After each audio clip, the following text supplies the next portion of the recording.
की इस वीडियो में हम देखेंगे 7 strategies for wealth and happiness book की समरी। इस बुक के ऑथर है जिम रॉन। दोस्तों, जिम रॉन एक बहुत ही पुअर फैमिली से आए थे, इसलिए उनके पास पहले से ही बहुत सारी वेल्थ नहीं थी।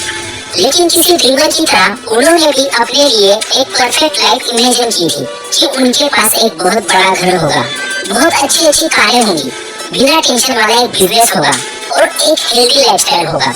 लेकिन जब वो 18 साल के थे तब अपने स्कूल के कंप्लीट होने के बाद उन्होंने कॉलेज ज्वाइन किया। लेकिन एक साल बाद ही उन्होंने अपने कॉलेज से ड्रॉप आउट कर दिया, क्योंकि उन्हें लग रहा था कि मुझे जल्द से जल्द पैसा कमाना शुरू कर देना चाहिए। लेकिन उनके पास कोई बिजनेस आइडिया नहीं था, तो उन्होंने अगले 6 साल तक बहुत सारे जॉब्स किए।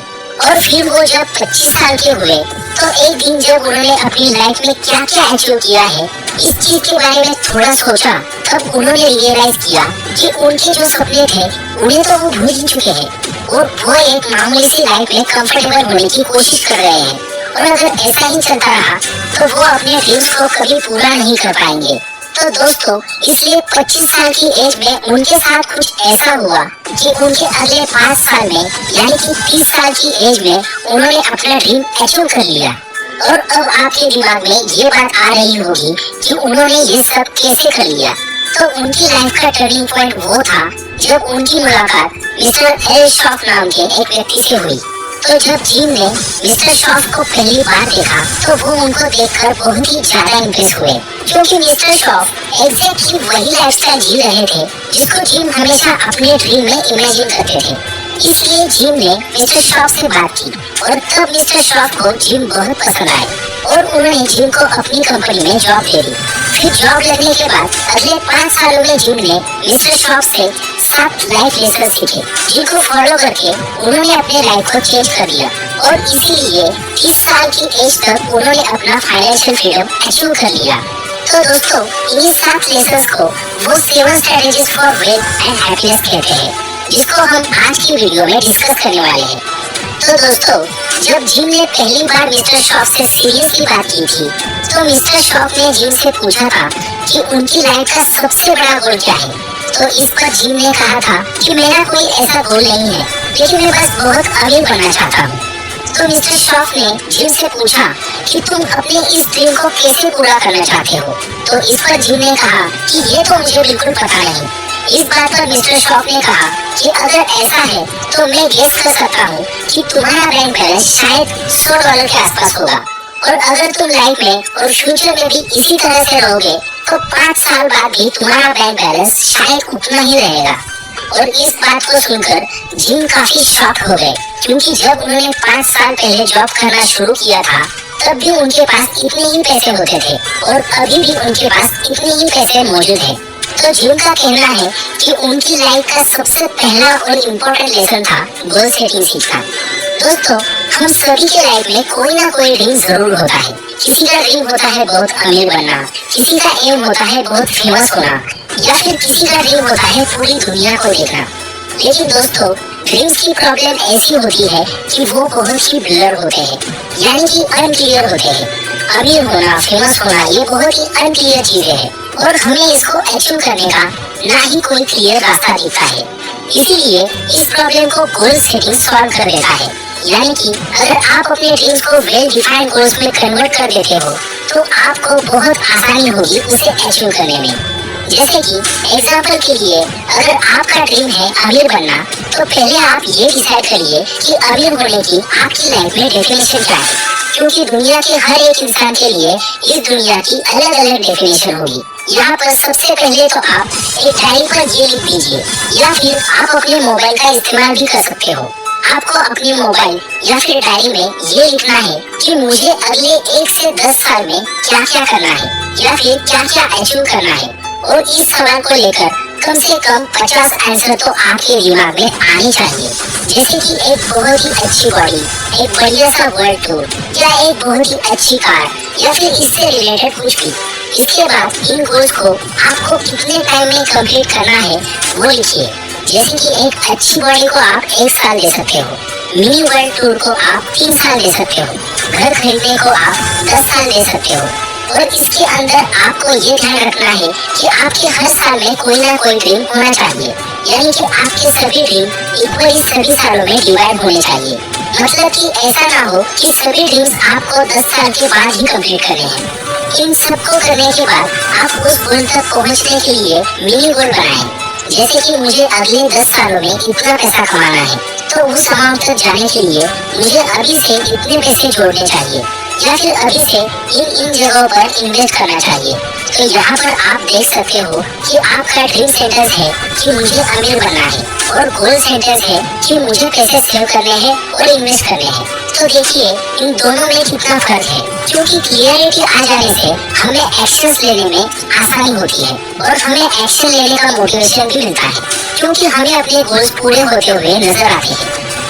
चैनल को सब्सक्राइब करो पहले, हाँ जल्दी करो। मुझे पता है कि आप लोग नहीं करते, वीडियो देखते हो लेकिन सब्सक्राइब नहीं करते। ये लाल कलर का बटन नहीं से दबाओ, जल्दी दबाओ, जल्दी दबाओ, फिर मैं शुरू करूँ। दबा दो जल्दी, दबा दिया, घंटी में दबा देना, ठीक है। दूसरी स्ट्रेटेजी ये है कि हमें किसी भी न्यू फील्ड में एंटर करने से पहले उसकी बेसिक नॉलेज हासिल करनी जरूरी होती है। आपको लाइफ में जो भी चाहिए, जैसे कि आपको अमीर बनना है, या फिर आपको लोगों से बात करने में कॉन्फिडेंस चाहिए, या फिर आपको हेल्दी बनना है, या फिर आपको कोई बिजनेस शुरू करने की ट्रेनिंग चाहिए, या फिर आपको अपनी लाइफ में बस हैप्पी रहना है। तो दोस्तों इन हर एक टॉपिक के ऊपर अच्छी बुक्स लिखी जा चुकी है। बहुत सारे लोग अपने गोल्स को अचीव करने में फेल इसलिए होते हैं क्योंकि उनके गोल्स को अचीव करने के लिए जो डेली हैबिट्स उन लोगों के अंदर होनी चाहिए वो उनको सेट नहीं कर पाते, क्योंकि वो लोग अपने ड्रीम्स को पूरा करने की जर्नी गलत तरीके से शुरू करते हैं और बाद में फिर डीमोटिवेट फील करते हैं। अब दोस्तों बहुत से लोगों को स्टडी करने में और ऐसे सेल्फ एक्ट कंटेंट कंज्यूम करने में बहुत बोरिंग फील होता है, और वही कॉमेडी वीडियोस, एंटरटेनमेंट वाली वीडियोस देखने में उनको मजा आता है। लेकिन मैं आप लोगों को एक इंटरेस्टिंग फैक्ट बताता हूँ। जिस तरह जब हम कोई कॉमेडी वीडियो देखते हैं तो हमारी बॉडी से एक केमिकल रिलीज होता है जिसको डोपामाइन कहते हैं। उसकी वजह से हमें अच्छा फील होता है और इसलिए हमें वैसे कंटेंट बार बार देखने का मन करता है। तो इसलिए अगर आप एक अच्छा कंटेंट कंज्यूम करते हो जहाँ पर आपको कुछ नया या फिर कुछ अच्छा सीखने को मिलता है, जैसे कि मैं आपको अभी एक नया फैक्ट बता रहा हूँ, तो इससे भी आपकी बॉडी में सेम तरह का डोपामाइन रिलीज होता है जिससे आपको एक अच्छा फील होता है। तो इसलिए आप भी ऐसे सेल्फ एक्ट कंटेंट कंज्यूम करने की आदत डाल लो, जिससे कि कुछ टाइम बाद आपको इनमें मजा आने लगेगा, जो कि दुनिया के बाकी लोगों को नहीं आएगा। दूर से तो उन्हें ये बोरिंग लगेगा और ये लगेगा कि आप जबरदस्ती ये कंटेंट कंज्यूम कर रहे हो, लेकिन धीरे धीरे आपको इसमें मजा आएगा और इसके साथ में आप अपनी लाइफ में, करियर में, रिलेशनशिप में फाइनेंशियली और इमोशनली स्ट्रांग बनते जाओगे। दोस्तों तीसरी स्ट्रेटेजी है कंट्रोल योर फाइनेंस। दोस्तों फाइनेंशियल फ्रीडम एक ऐसी चीज है जिसको अचीव करने से आपकी लाइफ में जमीन आसमान का फर्क पड़ सकता है, क्योंकि बहुत सारे लोग अपनी पैशन, हॉबीज और हिडन टैलेंट पर फोकस नहीं कर पाते, क्योंकि उनके पास इतने पैसे या फिर टाइम नहीं होता है। अगर वो अपने टैलेंट पर फोकस कर लेते हैं तो उससे वो अपनी लाइफ में काफी ज्यादा हैप्पीनेस ला सकते हैं और उनकी लाइफ एक अलग ही डायरेक्शन में जा सकती है। लेकिन इसके बाद भी लोग इसके लिए कोई भी एक्शन नहीं लेते और एक ही जॉब में अपनी पूरी जिंदगी गुजार देते हैं। तो एक बार जिम ने जब मिस्टर शॉप को कहा कि अगर मेरे पास ज्यादा पैसे होते तो शायद मैं एक अच्छा फाइनेंशियल प्लान बना लेता और अपनी लाइफ में बहुत सारी इंटरेस्टिंग चीजें करता।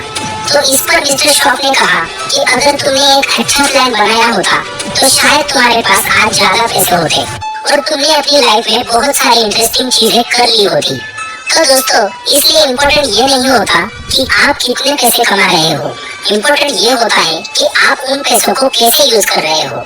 इसलिए अगर आप फिलहाल कोई सेविंग और इन्वेस्टिंग नहीं कर रहे हो तो आपको अपनी मंथली सैलरी का 70% सेविंग करना सीखना होगा और बाकी के 30% को इन्वेस्ट करना चाहिए, और जितना ज्यादा अमाउंट आप इन्वेस्ट करोगे आपके लिए उतना ही अच्छा होगा।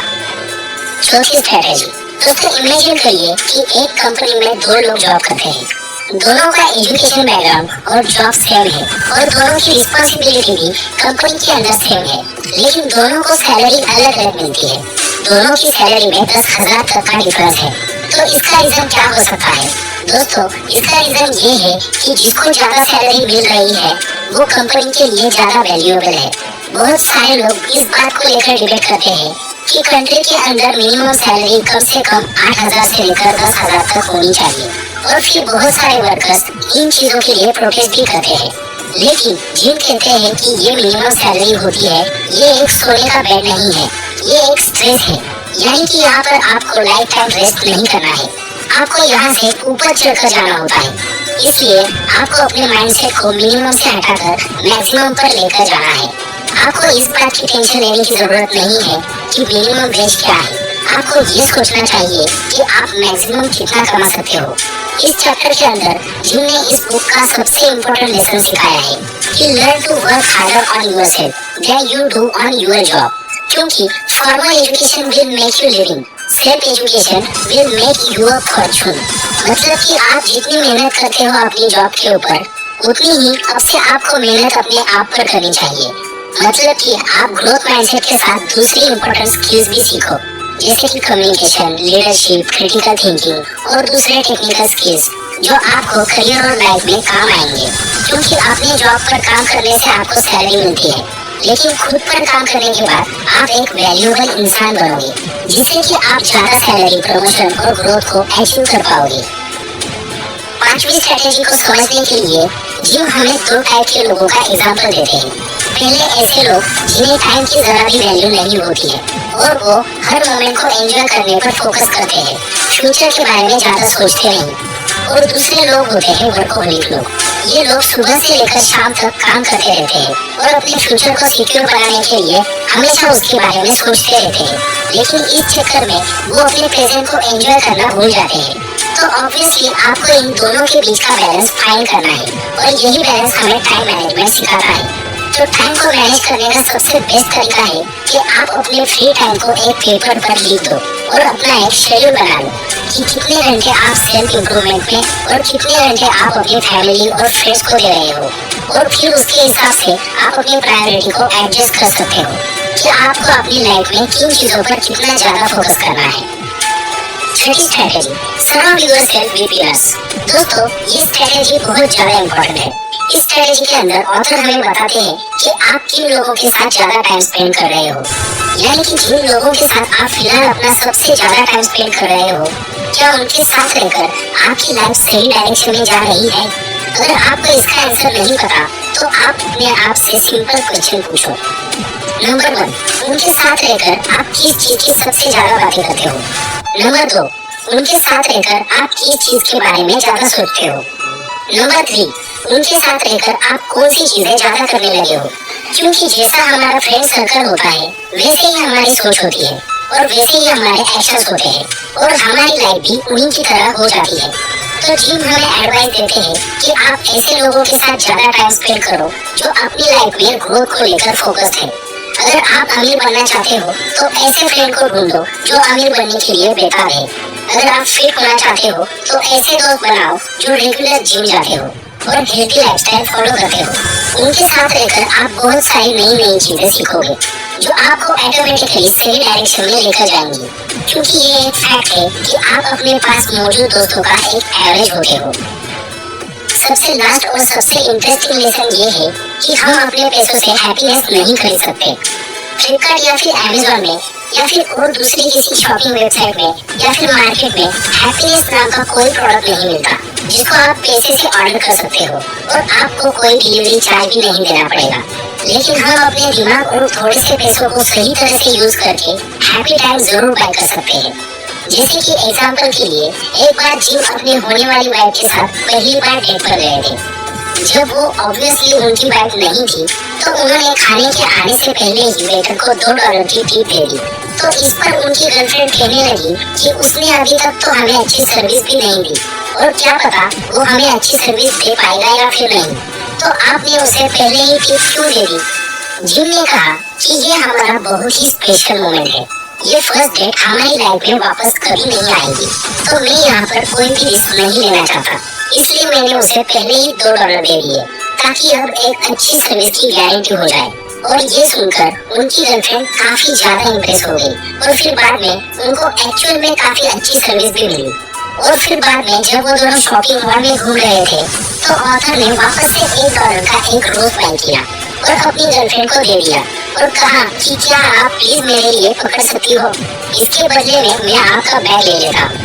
ये देखकर वो वापस से खुश हो गई और फिर जब वो मॉल में घूम रहे थे तो उन्होंने देखा कि उनकी गर्लफ्रेंड के चेहरे पर पूरे टाइम एक बड़ी स्माइल थी, क्योंकि वो बहुत ज्यादा खुश थी और शादी के काफी सालों बाद भी वो ये सब चीजें याद रखती थी और उनकी काफी ज्यादा रिस्पेक्ट करती थी। तो इसलिए जब आप अपने करियर में और फाइनेंशियल लाइफ में इमोशनली स्ट्रांग हो जाओगे तो आपको अपनी लाइफ में एक अलग ही कॉन्फिडेंस मिलेगा, जिससे कि आप एक अलग ही स्टाइल से अपनी लाइफ को जी पाओगे।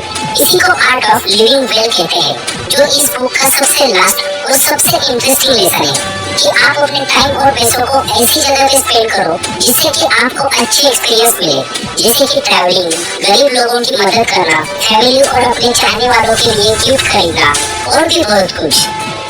तो दोस्तों, आपको ये वीडियो कैसा लगा कमेंट में बताएं और ये भी बताएं कि आपको नेक्स्ट वीडियो किस टॉपिक पर चाहिए। वीडियो पसंद आया हो तो लाइक करें और ऐसे ही वैल्यूएबल वीडियोस को देखने के लिए हमारे चैनल को सब्सक्राइब करें। आपका कीमती समय देने के लिए धन्यवाद।